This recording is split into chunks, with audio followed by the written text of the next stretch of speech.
Hello అండి, నేను మీ నవీనాని. Welcome to our channel Naveena blogs. ఇదైతే లాస్ట్ వీడియో కంటిన్యూషనే అండి.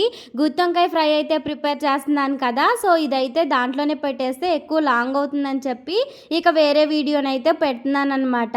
సో గుత్తొంకాయ అంటే ఎంతమందికి ఇష్టం అండి? నాకు కామెంట్ సెక్షన్లో చెప్పండి. నాకైతే చాలా ఇష్టం అనమాట. ఎప్పుడు ఒక విధంగా చేయను.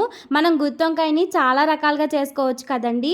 అప్పుడప్పుడైతే పుట్నాలు వేసి చేస్తాను, కొన్నిసార్లు అయితే కొబ్బరి కారంతోనే చేస్తాను, కొన్నిసార్లు అయితే లాస్ట్ వీడియోలో పోస్ట్ చేశాను కదా ఆ విధంగా అయితే చేస్తానన్నమాట.